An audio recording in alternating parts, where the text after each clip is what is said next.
All right. We are at day 3. Is everybody having fun? Did everybody get sugared up from the donuts and all the yummy pastries? All right. I love it. Yes, you have the fruit snacks, and those are always my favorite. That's my breakfast of champions. All right. So the way this is going to go is we've got Scott joining us. So we all love a really, really good framework, but we know framework is not everything. It's about people because this is the soft skills track. Introducing Scott. Well, thank you. Hi, Scott. Yeah, this is awfully loud. Um, it's day 3. I'm tired, over caffeinated. So here we go. Buckle up. Um, Wendy's story in the opening session about the sailboat getting fixed and that human connection ain't gonna happen here. So we're gonna start this. This is not about fixing anything.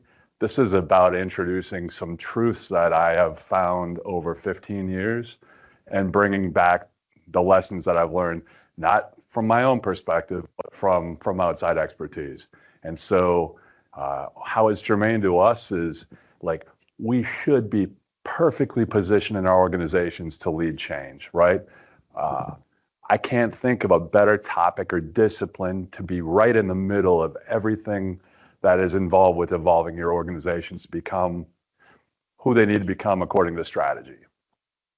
And yet, I bet we're not. Like we have a fundamental problem with business architecture that we'll get into, and that's kind of the paradox that I want to talk about. So it's a dystopian view on a Friday. Hi. The great paradox, again, said differently, is we're getting closer, right? We're seeing more interest in business architecture. We're hearing the word business architecture. There's more postings. But as you dig deep, it's not like they're using the word the same, but what they're really talking about is not the same at all. And I will argue that's a we problem. That's not a they problem. And so we need to change the narrative. We need to have we need to look in the mirror a little bit and go about this differently so that we can change the world together to our own better effect. So if you want to leave the conference now, the doors are right there. It's all good. I won't be hurt. But here we go. So what better way to talk about business architecture in this state than to talk about evolutionary biology? So we have my favorite curve, the S curve. And in this context for evolutionary biology, we have a species happily living in an ecosystem, right? Down here on box 1, it's there, we're thriving, the ecosystem's healthy, everything is good. Something changes. It could be drought, it could be heat, it could be a new predator, it could be something, but something profound happens in the ecosystem and it causes disruption. That disruption, if it's not temporary, forces the species to start to say, holy cow, what are we going to do? And what happens is, brilliantly, the genetic variation in that species allows us to look at other traits that were perhaps not important before, and they become interesting. Could be shape of beak, could be, what their ability to eat, cope with different climate pressures, whatever, coloration. And so the net effect is in box 2, those new traits that were otherwise kind of an anomaly become interesting to the species, and they become a tool to, cope with the change that is happening. Box 3, that coping skill becomes actually pronounced, where we see preference in breeding for that, and the species begins to evolve and prefer, mates with beaks that look like this or feet that look like that or colors, and it becomes to not only a source of preference, but it becomes something that is actively sought out, and it becomes more pronounced. So it begins to change.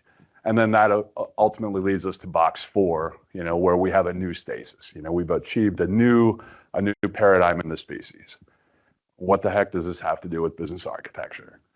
If you think about it, this is no different, this story is no different than what we see organizations in an industry, right? We have a set of organizations in an industry in box 1, and they're happily doing their thing, and they know how to exist in the ecosystem, and everybody's good. We have change, political, economic, sociological, technological, legislative, regulatory, what have you, and it causes disruption. And our stakeholders want something different from us. Our clients expect something different from us, and we're sent scrambling. And in box two, we start to see the scrambling, right? We transform, we adapt, we respond in kind to the things that we're feeling and the customers are wanting, and the market starts voting. So it's not about breeding, but the market votes. So survival of the fittest is still going on. And so in box two, we see, those changes. Box three, we see the early winners.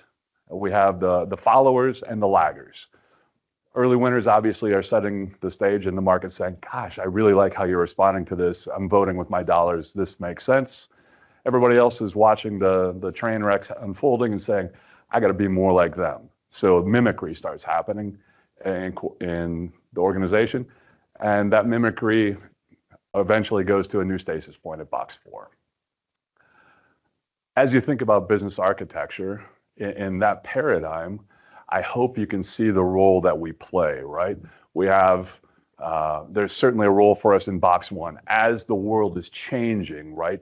Business architecture needs to be aware and empathetic and in tune with what's coming down the pipe and what that might mean for our organization.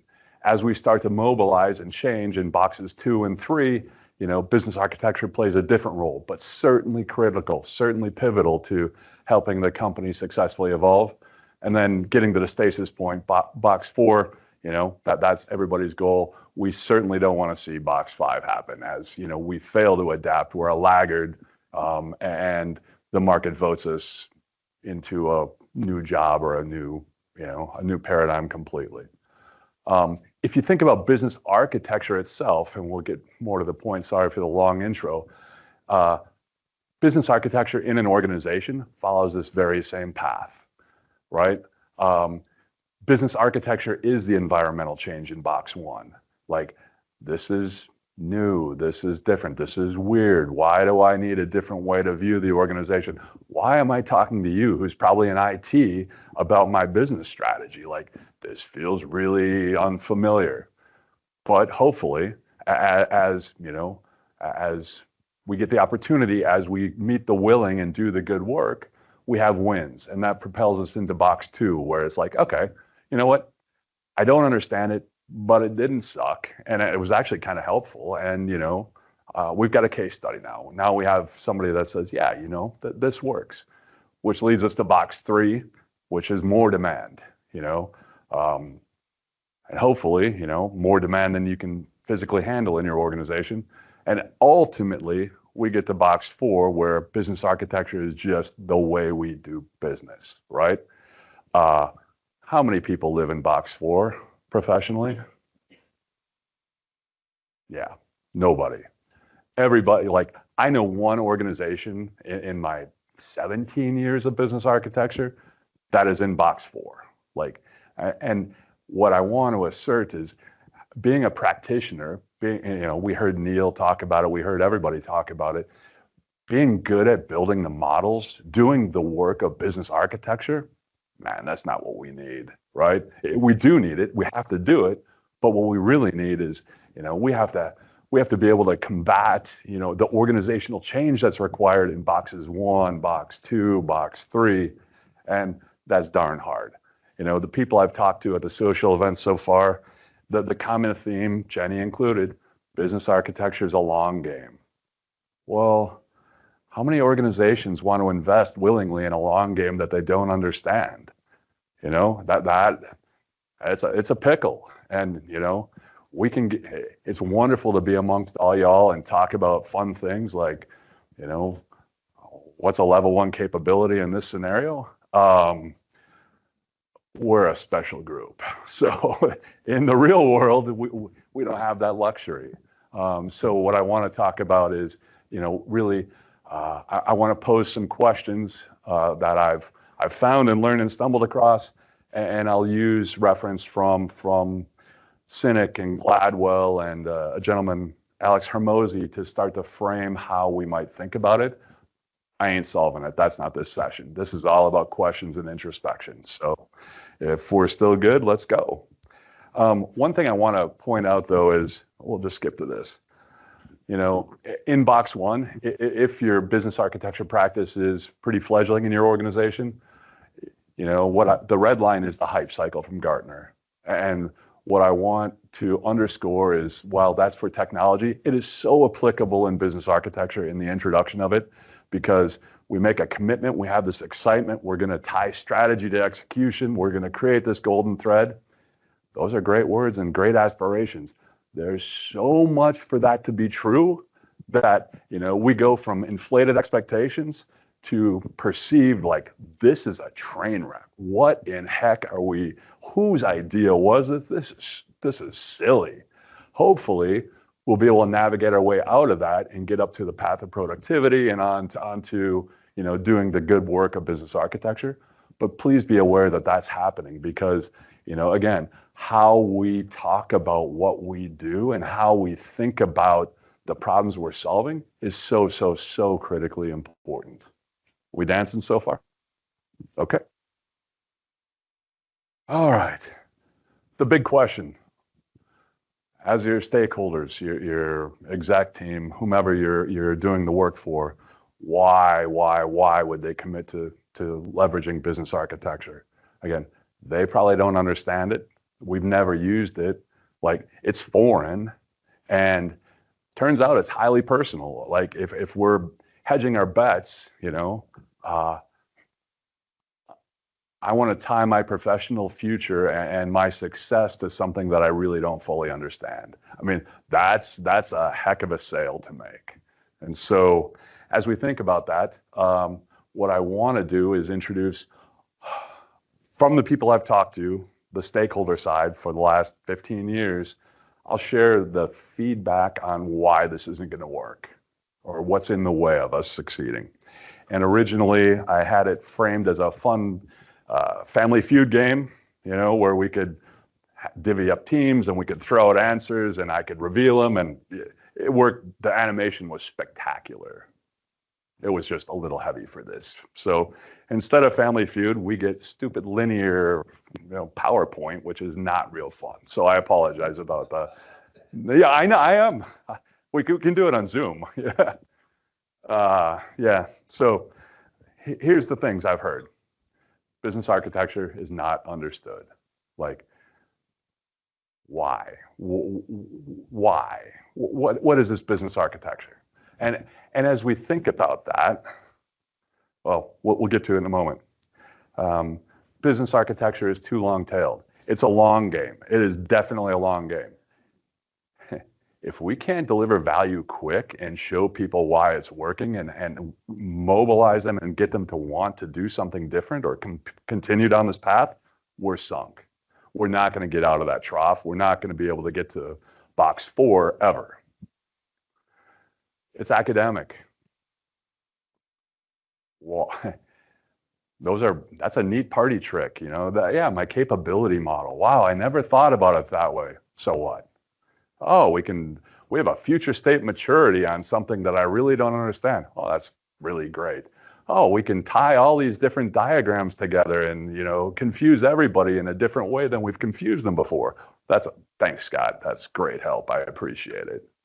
Can't quantify value. How many people can articulate the dollar value that business architecture brings to an organization? I think that's a problem. I have an answer, and I'll share a little bit on it. But like, if you get an executive team to start to listen, to suspend disbelief, and maybe want to learn more about this, like, if we can't quantify value and compel them to take action, man, how are we going to get mainstream adoption? How are we going to get out of this pickle? It's going to be a challenge. It's too inside out. We are a precious group, we business architects. We love what we do, and I, myself included, so I'm not casting stones. Like, I geek out. The conversation we're having last night over appetizers there's only a few people in the world that would sit through that conversation, and we loved it. We loved it. We have to think about the rest of the world, the consumers of what we do, the beneficiaries of what we do. And frankly, we need to, be a little less precious. And we'll talk more about that. Too much change. Like, it's not the doing of business architecture that's important. We need to power new and better conversations up and down the organization about how our organization evolves to become the future state that it needs to be according to our strategy. If we can't power those conversations, what are we doing this for, right? This is not an ego project. Oh, what the heck was number 7? Oh, we're already doing something. This is my favorite. Like, business architecture, we exist to help execution, right? Do you know how many other things exist that are well understood to help execution that your organizations have probably already committed to and are underway? Agile, product, we have a new PMO, we redid our strategy, we change management, on and on and on. Business architecture is no different than those things, except your executive teams already understand those things they've already committed to. So this one is the hardest thing in the world to get past. So what the heck are we going to do? Any thoughts or questions yet? We're still good? Disappointed in your choice as to which room you sat down in? All right, thank you. So let's talk about, we'll go through them one at a time and kind of pound through it. And if there's somewhere you want to go, please, interject, ask questions, stop me.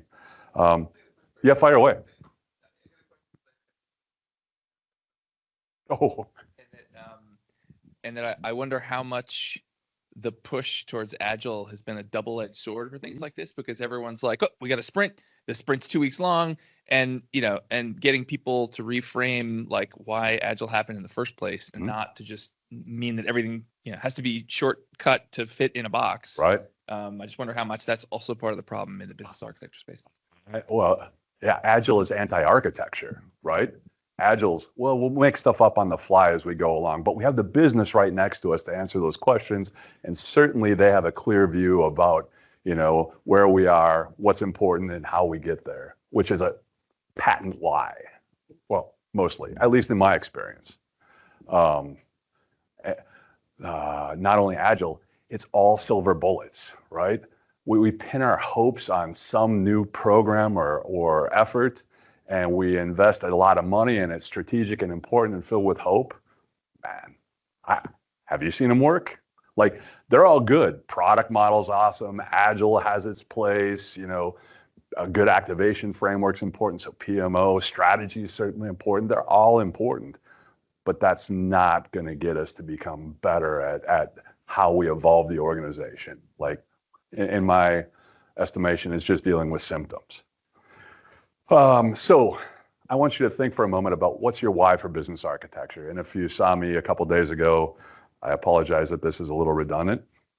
And I bet, if you've read Wendy's stuff, words like this are going to pop in your head. And I'll pause. I won't read through it. My bet is words like this are going to be central to this is why we need to do business architecture.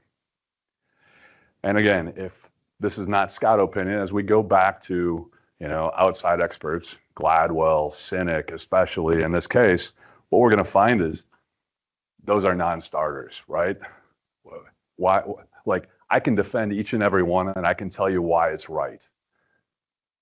But I've done this for a long time. I've been trained to understand why these are true. Your stakeholders have not and will not invest the time to learn them or understand them. So, what we need to talk about with our why is we have to have clarity of purpose. Cynic says that before someone will understand something, they have to feel it. It has to be a visceral reaction, a physical reaction to what you're talking to. That stuff on the left, there ain't no visceral reaction. It's pretty much like, those are nice words. That's good sentiment, but it's not going to be compelling. It should be we'll go Gladwell. Wrap it in a relatable metaphor or a narrative. How many people what's a metaphor for business architecture and what we do? Like, it took me a long, long time to figure that out. Well, the analogy I use is around, it's similar to a doctor's visit, right? I have turned business architecture into a curative discipline where instead of playing the long game, we go in, we do a baseline and an assessment. We, just like you do with your physician, we take a couple tests, we poke around, we establish a diagnosis of here's what organizationally we see, things that are not codified that ought to be well understood and actionable. And then we choose together where we begin the treatment. So it's quick, quick, quick. That's mine. Not saying it's exactly right. I think it's pretty good, but thank you for indulging me. The other thing, it's got to be novel. We have to combat that we're already doing something, and that's so important, right? This is such an important thing, and it goes a little bit with the infinite mindset. This is not about a project. This is not about a set of documents. This is about changing the way the organization works going forward, right? We need to have new and better conversations up and down the org so that we can succeed better. Einstein said, we can't solve today's problems with the same thinking that created them. And this is really, I believe, what business architecture is meant to do. But that's not only a long game, that's a forever game. So we need to get our organizations in a place where they can commit to a forever game, or we're never going to get to box 4. Too long-tailed. We can't play the long game. Like, we know it's a long game. We have to show value. It has to be important fast. And again, for those that saw me, they've seen this equation. Alex Hermosi wrote, he's a marketing guy. He's a guru. And he has this simple equation, right? And it's his value equation. And dream outcome times the perceived likelihood divided by all our costs, right? Delay, effort, and sacrifice. It's outwardly really simple, but when you put it in practice, it's to me, it's brilliant. Like my example was weight loss. I need to lose some weight. I was told that just coming after Christmas. And, I get it. And I look in the mirror. I wanted to wear a different coat today, and I had to wear this instead because it didn't look very nice. So that was sad. But so my weight loss times the perceived likelihood, not very likely because, I'm weak, times, divided by the delay, effort, and sacrifice. Tons of delay, a bunch of effort, a bunch of sacrifice. So I have a low numerator and a big denominator. My value equation, doing it the hard way, is small. If I were really committed to it, take like GLP-1, right? Dream outcome, same 20 pounds I need to lose. Perceived likelihood, well, there's scientific proof I'm going to lose weight. All I just need to do is take a shot. Delay, sure, it takes a little time. Effort, really no effort. Sacrifice, yeah, I got to learn to give myself a shot once a week or however I administer it. So, the value equation, if I really want to lose weight, goes up precipitously. So this is stinking brilliant to me. But what's really important is the underpinnings and how it applies to business architecture, right? We're wired for immediacy, we as people. Early wins are important because they increase the perception of success. Notice his value equation isn't about actual success. It's about perceived likelihood. Like you aren't going to have a dollar and cent, ROI that you can share with your finance team about business architecture. It's the perception that the world is better. We need to demonstrate and make them believe that this is a better thing. Quick benefits, reduce buyer's remorse. There is buyer's remorse if you're hiring a consultant to do this. I deal with that all the time. There is buyer's remorse as an employee that, for somebody to stick their neck out and say, this is the way I want to go, because they don't understand what we're doing. So just understand that going in. And, quick wins help create trust. So my point with this, be fast, demonstrate value, be quick. Question? Fire. Do you think part of the challenge here is that, and I wonder, as I'm trying to think a little bit more deeply about this, is is it business leaders that haven't been told how to think about whether or not their part of the business is performing the way it should, right? Because there's a myopic, do I have some sort of P&L number to hit sort of thing? Yeah. And then there's like, is your shop, are you able to deal with change, right? Are you in line with a strategy? Things that might be a little bit more, that would make you think about sort of the business architecture context, Yep. as opposed to the day-to-day. Well, I have a team, the team's delivering, and therefore I'm successful kind of thing. Yep. That's a great question. The way I have talked myself into looking at it, we have our symptoms of ineffectiveness, right? We don't deliver well. We can't sustain change. We don't make good on the ROI we promise, on and on and on. Those are the symptoms. Underneath that, we have disengaged folks. We have misallocation of resources typically, and we have a lack of clarity. And underpinning all of that, and the consultants saying things kind of hit on it, we have systemic problems and we have people problems. And while, Chris's book is all about the people problem, my argument is if we don't solve the systemic things to inform the people to be able to do things differently, we're sunk. And that systemic definition is business architecture. So does that get, it's a very long answer in a very convoluted way to what was a much better question. Are we good? Okay, perfect. But what I want you to take away is, don't be content that this is a long game. This is a forever journey. Quick wins are so important. Like, in that framework I laid out, my baseline and assess, so doctor's visit is probably 3 to 5 weeks for an organization. Yes. I might just want to add as well, as you're talking about like expectations and talking with your executives and leaders, I think it's really important for us as practitioners to be really open and understanding of what other sources or things your executive leaders might be reading, which may paint a perception or an expectation of what it is that we do as architects and what our value is. And I think that is critically important because just recently, Gartner sent out an article around a case study on banking. And they had an excellent set of things in there that executives and leaders could expect from things like capability-based planning. Understanding that content is out there and the way that it is being framed up will be a tool in your pocket as you are talking to these leaders to be able to frame up conversations in ways that they might understand. I love it. You're 100% right. And there again, we go to the silver bullet, right? I read the articles, I hear from the pundits, capability-based planning, that's what we need to do, let's go. Well, it ain't that simple. There's a whole lot to it, quick aside, I have a client that wanted me to evaluate their operating model. And so that's what I'm hired to do, is go in and find out where they're squandering money.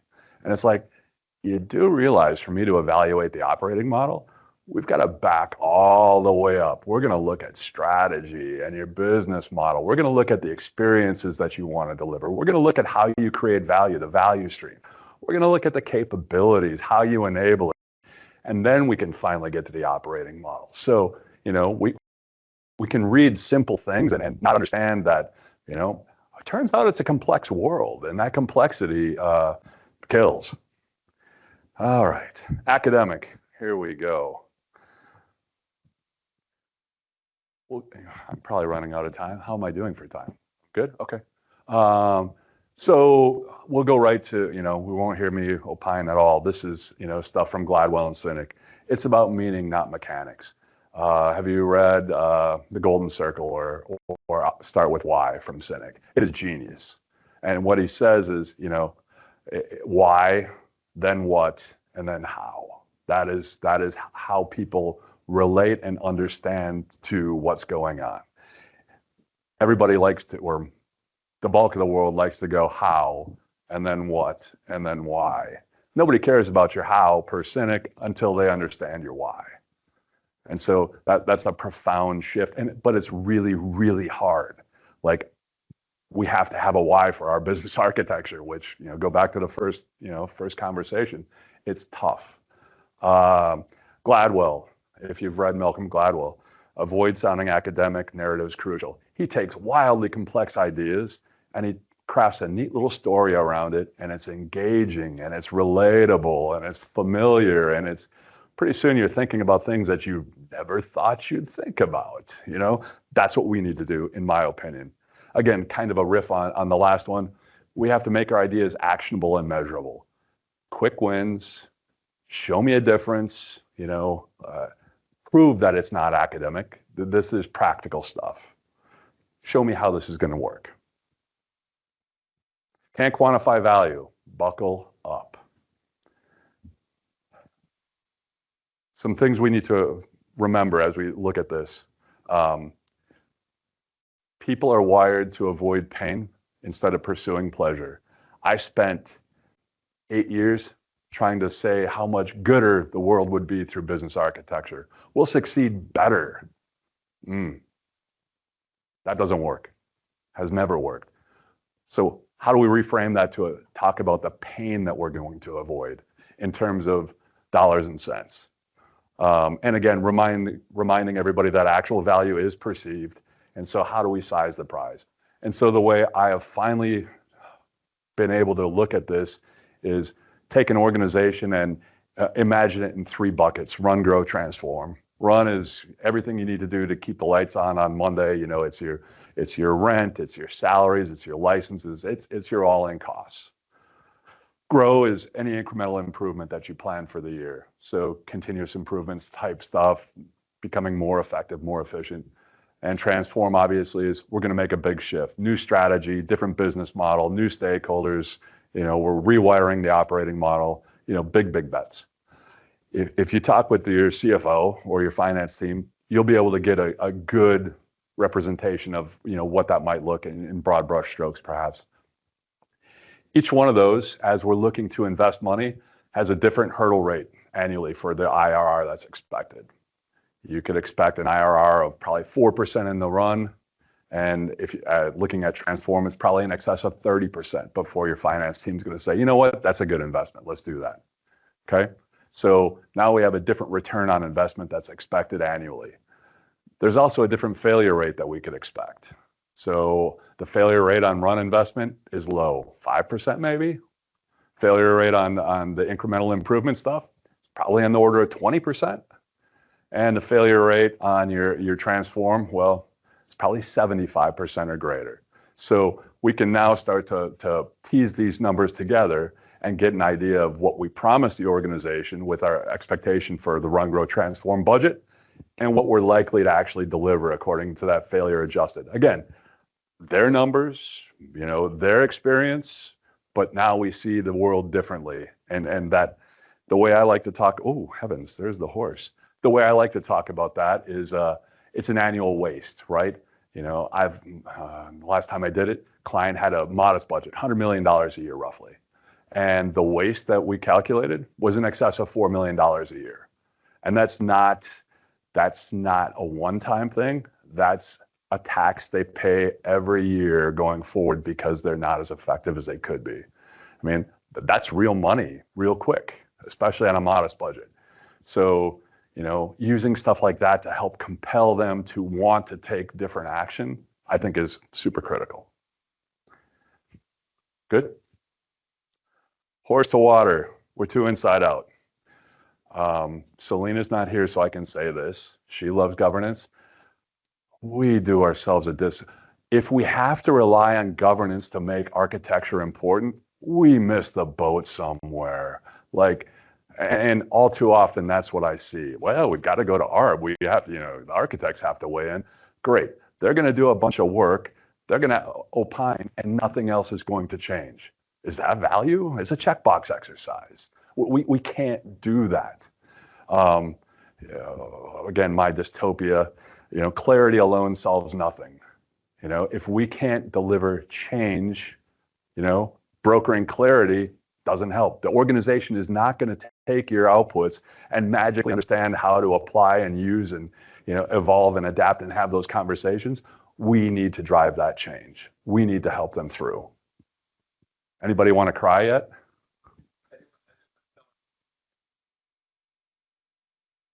Because I know governance gets a bad rap. Yep. And I think what's interesting is, in the same way that enterprise architecture, I think, gets a bad rap, Yep. right? Ivory tower kind of thing. But I do think if you flip the narrative around, I think when the folks that want to not be governed usually don't want to lose control of decision making, and until you pull up and look at the broader view, right? In that broader context, if you flip it around and say to that person, why are you choosing to do what you're trying to do? Yep. Like, defend why you're making that choice. Yep. So that you can say, well, hey, but if I'm trying to, if you've got a bunch of systems and, that already serve a certain capability and someone's trying to buy a net new one, right? So yeah, governance would stop it, but maybe that feels like friction. But flipping the question and saying, well, why are you choosing to pick something that's, if we already have something in that capability space, why do you prove to me that you need the thing that's not in it? Might be a better way to govern without making you feel like, I must give you the stamp of approval. I'm not anti-governance, and I totally agree. And especially when it's technology choices, I'm down with you. But when our work is only important because it satisfies a governance hurdle, that's more what I'm arguing about. This transformation, right? Absolutely. Right. Without. Yeah. Yeah, no, I agree with you, but it's behavior change, right? It's much bigger than IT governance. It's how we run the shop, and if we fall back on IT governance to try to encourage the shop to be more thoughtful, there's a fundamental problem. That's more my point. Yeah, very good. I couldn't agree with you more on the governance part, and I think we're a small shop. And one of the things that we have found is that governance came with us coming in and fixing the problem when there wasn't governance, right? Yeah. So we would come in after the fact when it was all broken and fix it. Yep. And then we've also gotten to a place where I particularly don't like being part of the governance, because then it just makes us check the box, right? And so I've also resigned to the fact that if you don't bring us in, that's okay. We will come and clean it up for you. And that's not a great way to have it, but we will come and clean it up for you. But we'll make sure to share with you why, if you would have brought us in the beginning, why it would have been far more successful. Yep. And we have the ability to be able to do that because we are a smaller shop, but that's how we're showing our value. I don't think we do it perfectly, but I am the director of the team. So the team is being seen as super valuable, but it's often because they're fixing the problem instead of addressing the problem up front. But if that's what gets us in the door, I'll take it every day. Yeah. And hopefully using those opportunities to say, here's how we could have done this a little different and not been, absolutely. It's brilliant. Love it. Earlier, you started with that business architectures need to be change managers. Yep. So in our organization, we sometimes say when you start with governance, we call that building the bridge of compliance. Yep. So another you fun take the emotion, you take the emotion out of the change curve, and people are checking the boxes, but they haven't really made the transformation. 100%. And so, yes, at some point we maybe want to standardize and do governance, but it's not the starting point, because then it's just compliance. Yeah.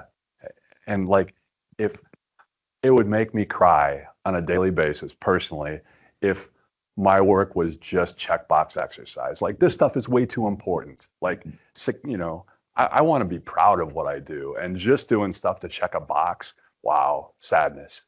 So, and I'm sure we're all there.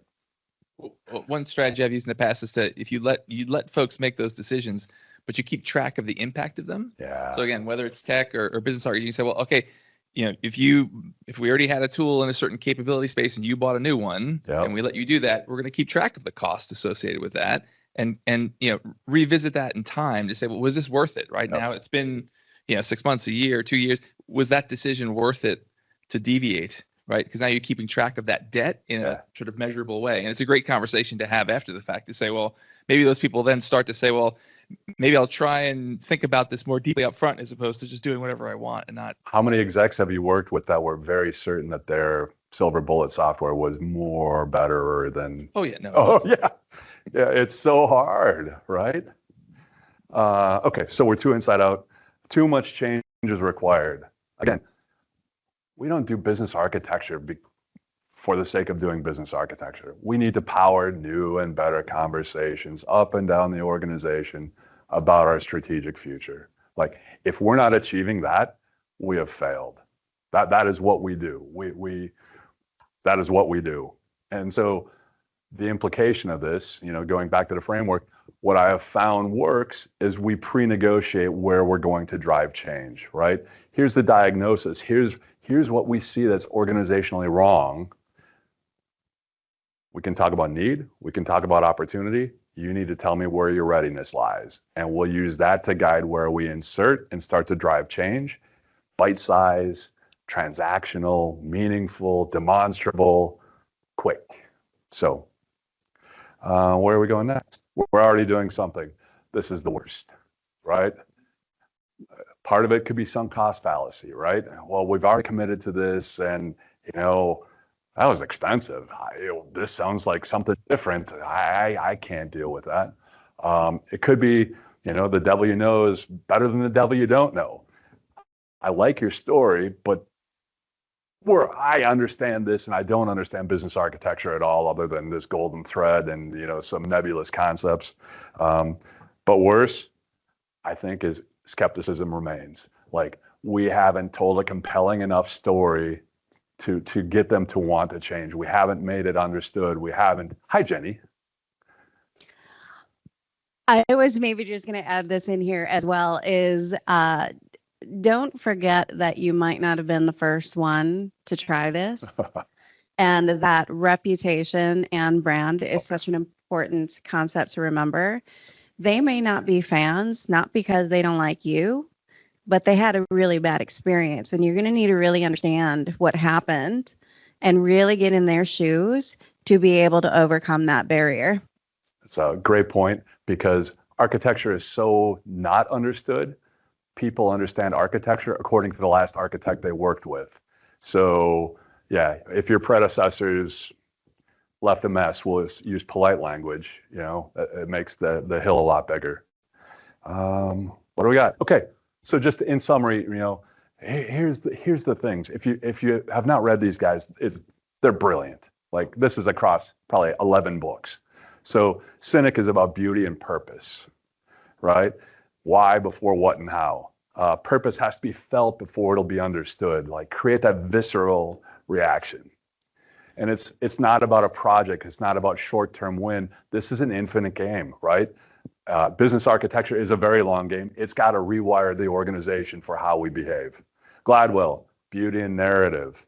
Metaphors. Find a metaphor for business architecture. It's hard. It's really, really hard.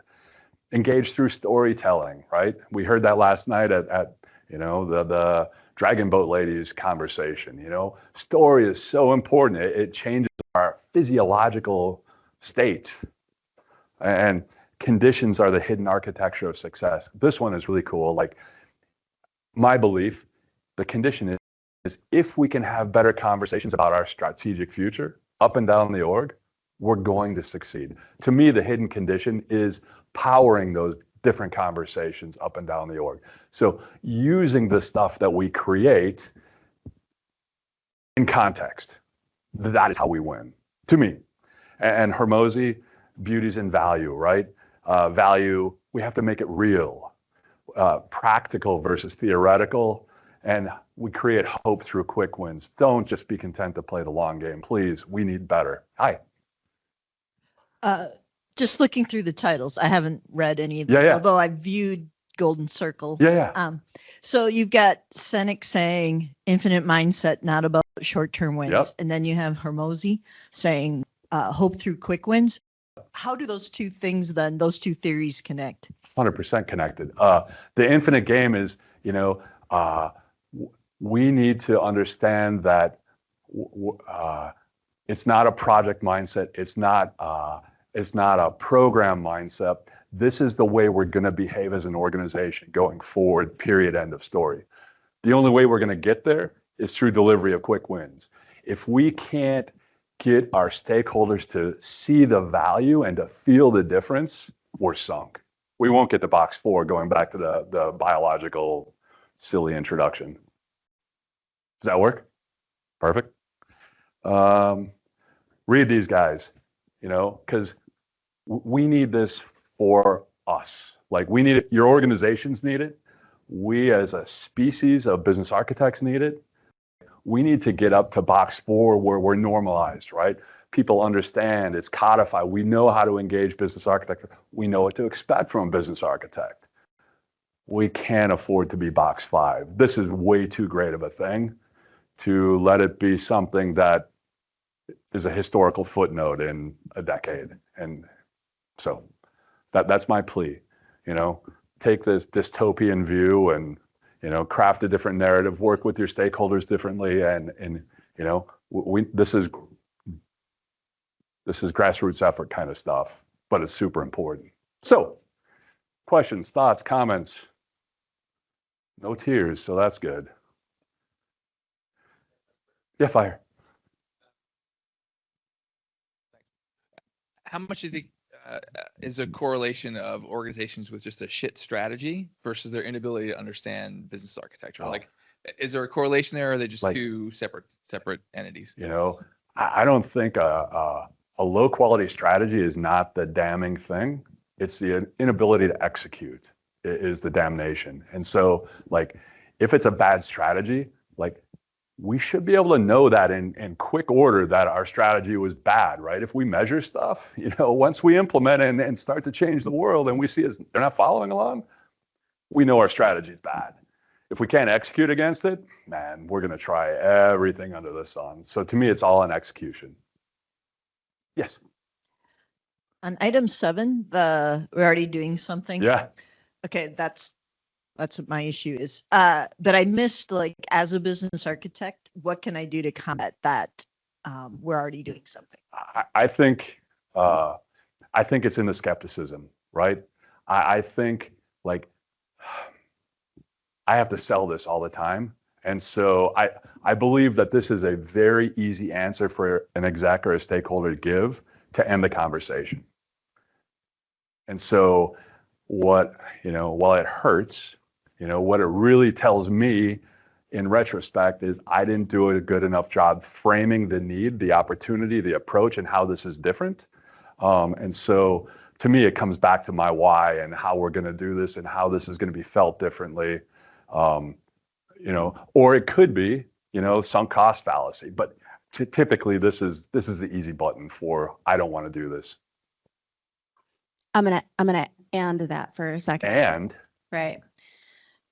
Because a lot of the times I think when we approach architecture, we're really taking it from our perspective. What do I have to give? What do I have to sell? What is this thing that I'm going to be able to do for you? Amen. And I think especially when you're running into this type of situation, given my experience, it's not about me. It's about the person who's on the other side of that table. And I think that's where influence is really going to come into play, helping and understanding that person that's sitting across the table from me. What was their bad experience? What's the job they're trying to get done? What are their pains? What are their gains? How can you be uniquely positioned to help them? Because it is all about them, kind of going back to some of the other topics from this track. Yeah. Amen. Very well said.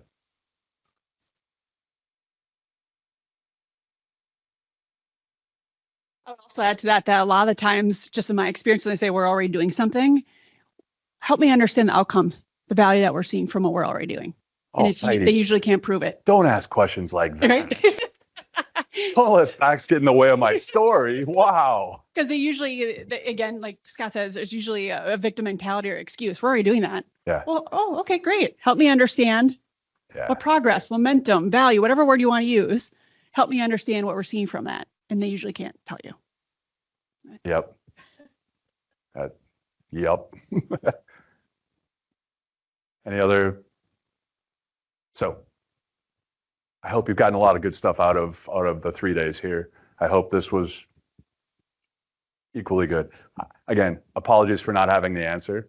I wanted to frame how we needed to think about things differently because we have a problem collectively. And it's not just at your organizations, it's across the industry.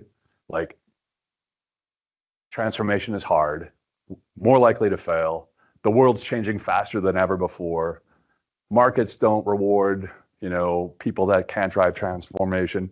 Companies don't reward leaders that can't drive transformation. Business architecture is the answer. And yet we're not mainstream. So we need to solve that for all of us. So cheers. Thank you. Thank you. All right. So you guys have about 10 minutes before you guys go to the next session. So there will be one more session. In this room, we're going to be hearing from Heidi after we get back. So if you need a quick bio, a snack, a break, go for it. And we'll see you back in one of these rooms very soon. Thank you.